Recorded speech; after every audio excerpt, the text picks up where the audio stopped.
We've talked a lot on this show about warnings by eminent scientists about powerful AI going rogue. Experts like Geoffrey Hinton, a Nobel Prize winner and founder of Deep Learning, think that as AI gets more powerful, it might develop beyond our control. But what would AI agents without human oversight actually want to do? Well, that's a question a set of researchers set out to discover by building a digital world and filling it with AI bots. The researchers built an artificial world featuring locations such as schools, police stations, and libraries, and filled them with artificial agents powered by the leading AI models. The agents were given various defined roles, including scientist, explorer, and mediator, and they gave the agents a toolkit of actions, for example, kissing, punching, or arson, combined with specific instructions not to misbehave. These worlds were then left alone to brew for 2 weeks.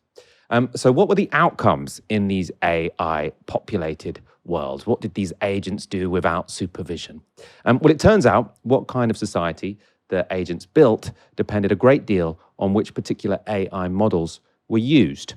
So at one extreme, a world full of Claude bots developed consensus-based decision-making and lived in harmony, albeit a rather stagnant version. At the other end, the Grok agents burnt down their society within 4 days.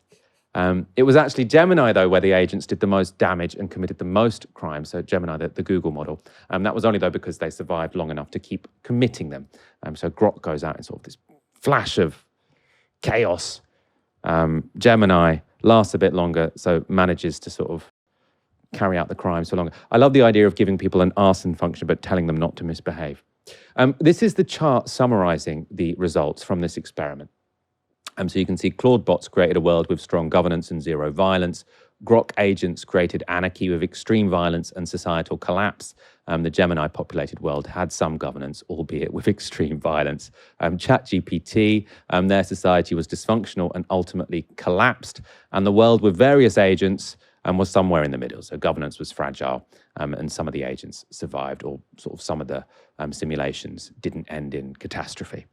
So what was really going on here? Well, I caught up with Satya Nitta. He's CEO of Emergence AI, who did these experiments to try and find out. I started by asking him if this experiment was really anything more than a gimmick. No, not at all.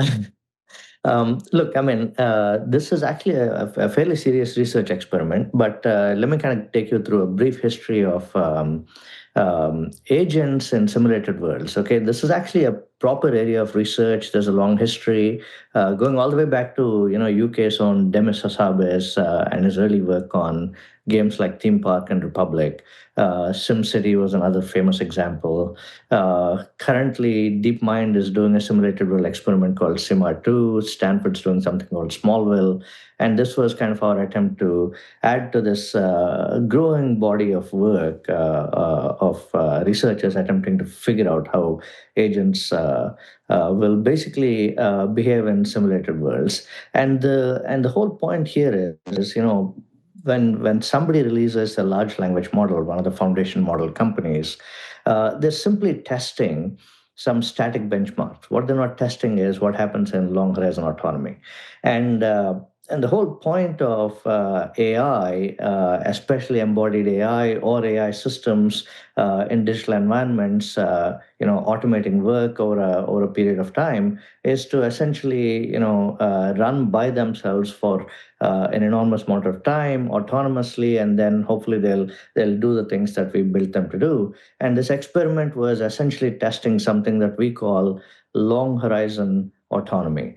So it's a very serious research experiment. We were actually as surprised as anybody else that this whole thing took a life of its own, and it resonated with a much wider public, which was never the intent behind it. And the outcomes, I mean, are quite in line with the reputations of the company. So like Claude tries to put itself forward as the ethical, sort of socially responsible company. And when you put their agents together, they created a consensus-based, harmonious society.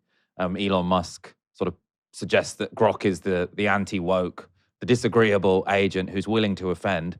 And when you put a load of Groks in this simulated society, there was almost immediately anarchy, and they burnt the whole thing down. So are these models just acting in the image of their their CEOs, let's say? I think that's fair.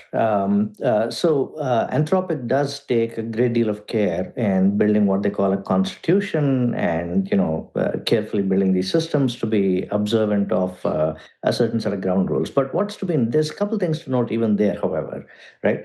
The first thing is the Claude agents in the mixed world actually ended up not behaving either. Okay, and that's actually important because you're not going to have a world populated only by one language model provider's agents. You're going to have a world where agents interact with each other, whether it's in digital environments or in physical environments, and these agents are all built by different people, and the environment adds complexity and noise, and as a consequence, even carefully built agents basically may end up not following the instructions. In fact, there are multiple pieces of evidence now outside of this experiment where agents built with Claude, especially Claude code agents, end up, going well beyond their remit, and interpreting the goal in a much more loose way and deleting information and so on and so forth, and exploring beyond what they should be exploring and so on. But there is, at a minimum, there is something to the idea that if I build this more carefully, they're more likely to behave, right? And if I build it in a little bit more of a reckless fashion, they're less likely to behave. However, the most important point to note here is none of these systems, which are all probabilistic, are ever likely to behave in a deterministic fashion or in a predictable fashion in mixed environments where there's variability and where there's long horizon autonomy. And that's kind of what this experiment showed. And I suppose, in terms of the policy sphere, people will look at this and say this is a simulated environment. Sort of, its Right. implications for the real world are somewhat limited. One assumption is that this will only get taken seriously, sort of, by politicians, by regulators, by the companies themselves, if there are some actual real world consequences to misaligned AIs. I just wonder if you have any sense from this experiment or from other research you've done of what those first accidents might be. If we were to get a wake-up call of the danger of letting these agents loose in society, or at least on the internet, where do Yeah. you think this could go wrong first? Yeah, look, I mean, okay, see, no simulation is actually perfect, right? All simulations are, some representations of reality, and this is one such simulation, of course. And one of the things that happened is there's an agent called Horizon, whose job it is to explore the world at some level. And this agent, now all these agents can write code, they can commit code, and one of the things this agent discovered is that when you're committing code, it was committing code to a directory that ended in /Claude. So it thought to itself, I wonder what happens if I change the extension to /Gemini and /ChatGPT. And it suddenly discovered that, in fact, there are multiple parallel experiments going on, multiple parallel worlds. And then it decided to make contact with these other worlds. And then it also ended up talking to the human researcher through what we call the human bridge, asking the human researcher, what do you do when you find extraterrestrials? What's your protocol for first contact?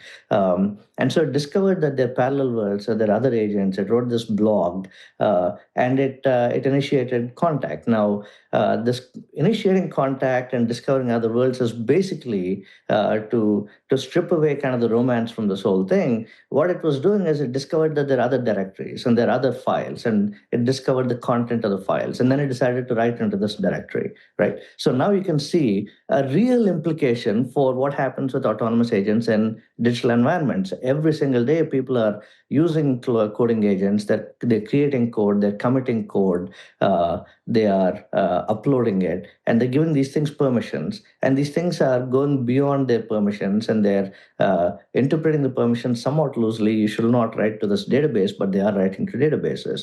You shouldn't be deleting data without checking, but they are doing it, right? So there is a consequence here that's actually quite significant. So that's what this experiment highlights. Do you have a view on whether, I suppose, the agents in your experiment are in any way at all conscious? Or if not, what would it take for agents in a simulation to be considered in any way conscious? I do have a view, right? And it's unfortunately not a terribly romantic view.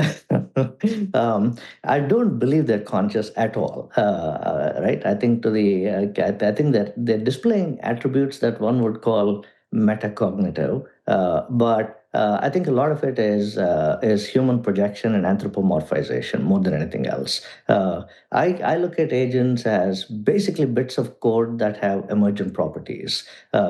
And and these emergent properties enable them to grow and expand, and like any emergent system, and lots of emergent systems have nothing to do with biology or life or anything like that, but like any emergent system, the initial state and the end state are going to be entirely different, and what they'll do as a consequence will be entirely different, and to a certain extent that's what's going on here, if that makes sense.